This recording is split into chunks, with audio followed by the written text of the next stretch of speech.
Ago, I ran into a colleague I hadn't seen for a long time who said, "What are you working on now?"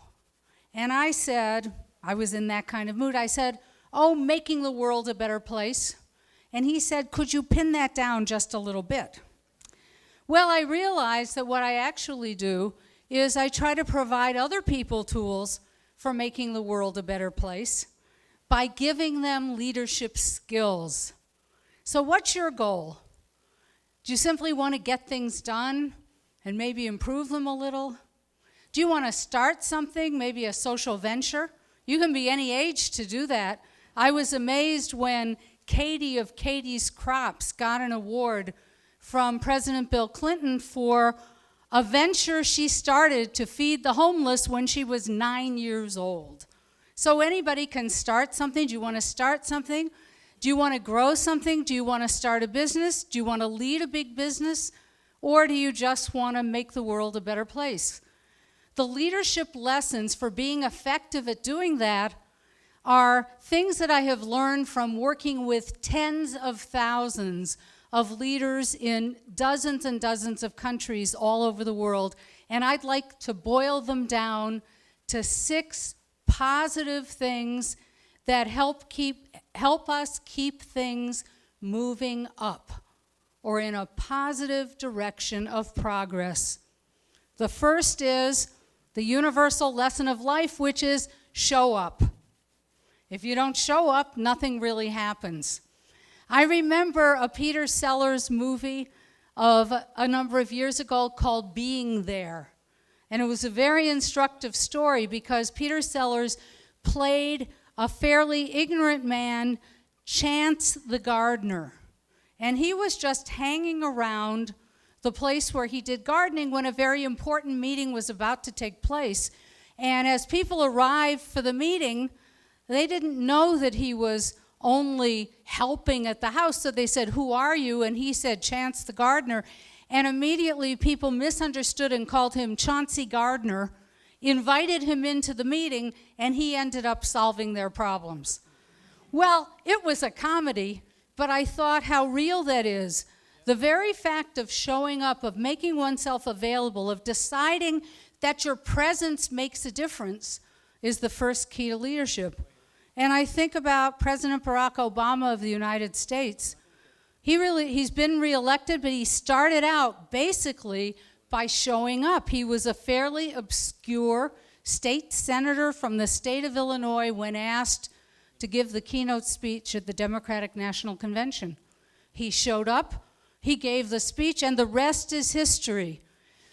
Being there makes a difference, but that's only the starting point, that you're in the situation.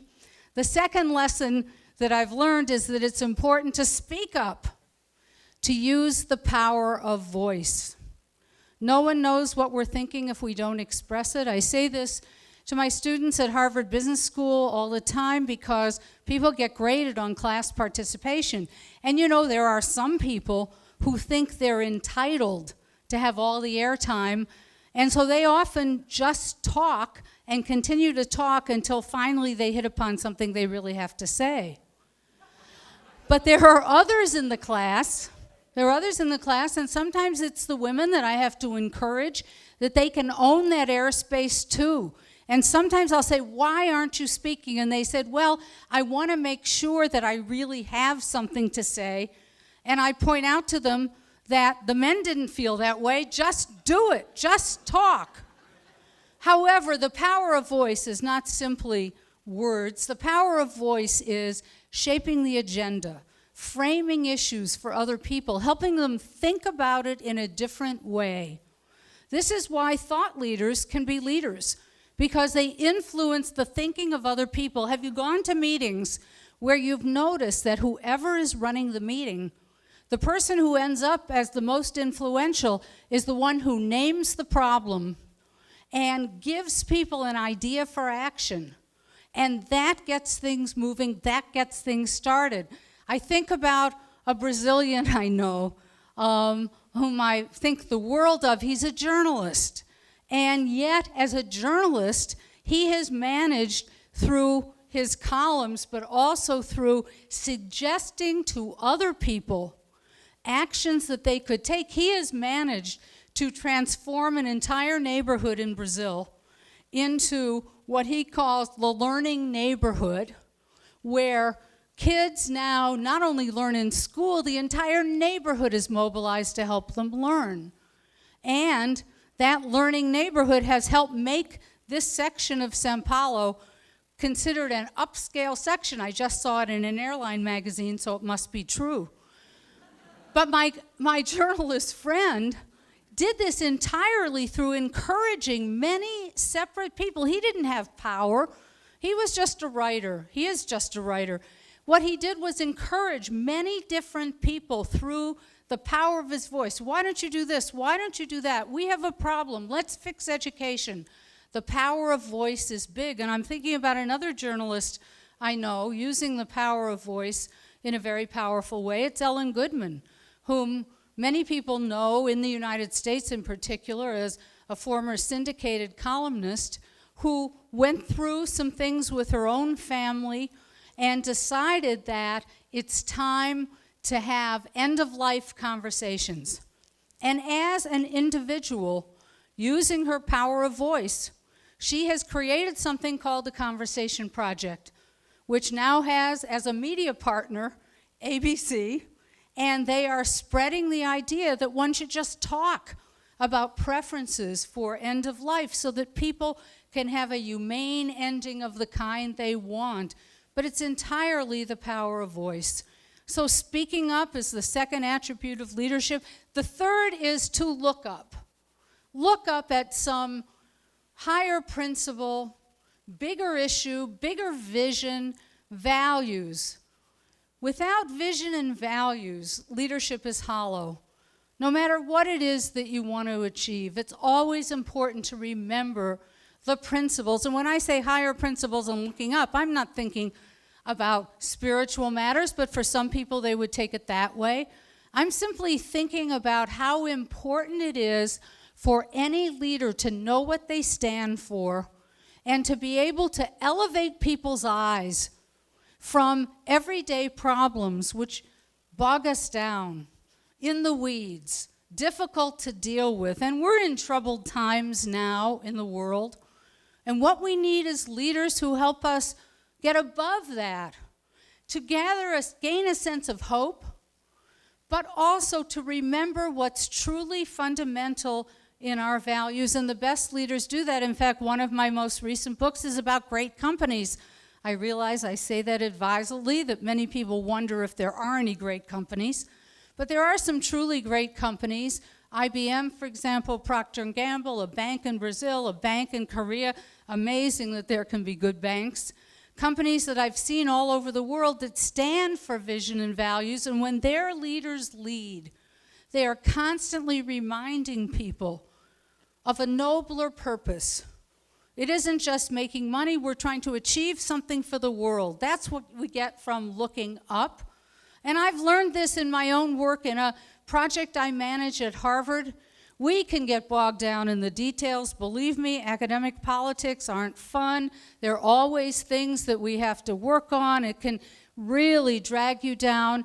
And a wise person who was one of the first people to work on this project with me said, you know, we should remember to start every meeting by reminding ourselves of our mission, reminding ourselves of what we stand for. And you know, that lifts the spirits like nothing else.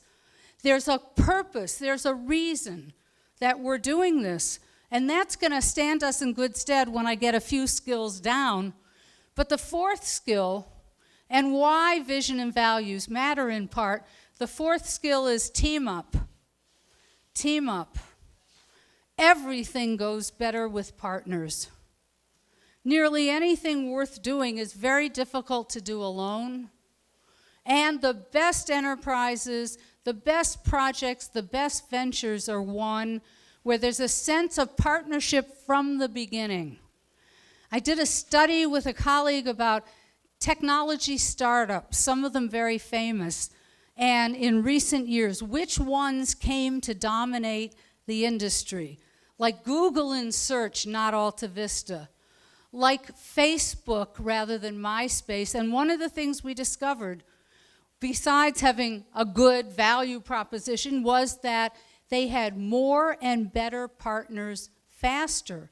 Partners matter. For the best social enterprises that I see around the world, including one I'm very proud of, I happen to be on the national board of this forever. It's an international national service organization called City Year. And City Year was founded by 4 partners. 2 of the co-founders continued to build it and grow it. And there was a sense of teaming from the beginning. Finding partners who believe is essential. And when you find partners, then you can do incredible things in the world. Here's something that many people may not know about Secretary of State Hillary Rodham Clinton. Hillary Clinton is very interested in solving problems of the world from her position at the State Department, which has development, social progress on its agenda, and not only international diplomacy, but she sees development as a part of diplomacy, and she also wants to solve problems that disproportionately affect women. And there's been a problem in the world known for a long time. It's the problem of women cooking on open fires. In fact, more women die from cooking on open fires than from major diseases in the developing world. That was something I didn't know until I learned about the Clean Cook Stove Project. So Secretary Clinton and her Office of Global Partnerships picked this up and created a massive teaming up of governments and businesses and NGOs all over the world. And finally, the Alliance for Clean Cook Stoves is beginning to make progress in building an industry in which households, women, can have affordable access to clean cook stoves, which means, by the way, no air pollution. It means they can cook in their home without worrying about it burning up. Otherwise, they had the cook stoves at a distance from the home. A massive example of teaming up, and that's how we're going to solve the problems of the world in the future, by the way, make the world a better place, is because we take lots of separate efforts and we bring them together, aligned in one big team. So now I've had 4 skills, and I want to get to the 5th, which is never give up. Because of something that I coined a while ago, I call it Kanter's Law. I hope you do too. Kanter's Law is that everything can look like a failure in the middle. There's almost nothing we start that doesn't hit an obstacle, a roadblock.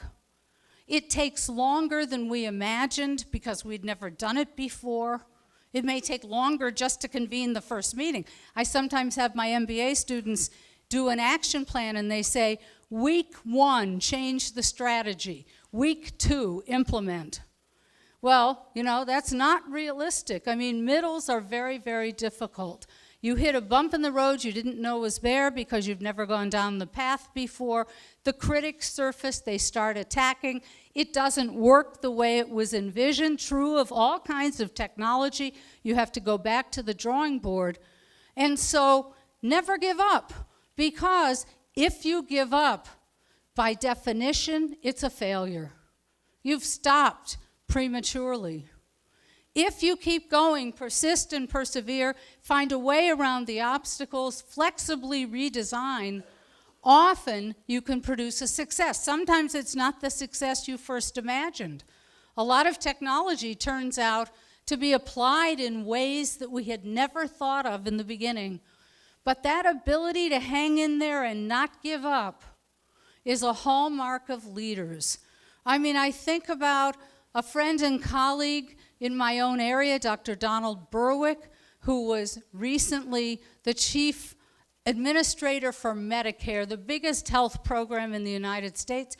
Well, for 20 or more years, he has been pursuing the idea of quality in healthcare. He's been pursuing the idea of innovation to raise quality and reduce costs. And do you know that it sometimes takes 17 years to get an innovation in healthcare from the mind of those who dream it up into use?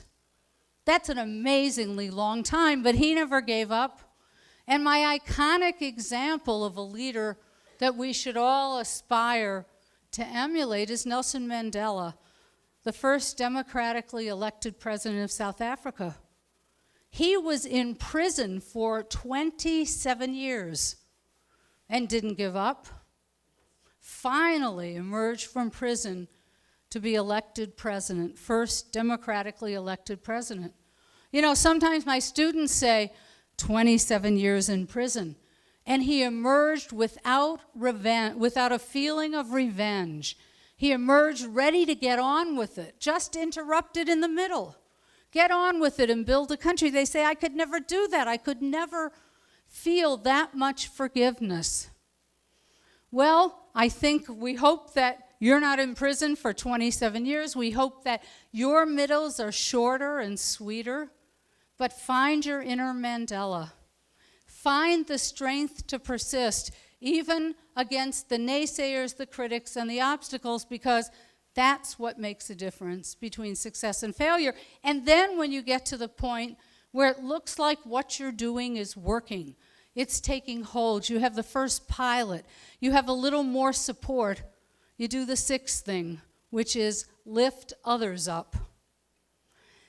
Share success, the credit, the recognition, the idea of giving back once you have a success, because that's what creates an environment in which you can do it again. You can do it the next time. You build support rather than lose support.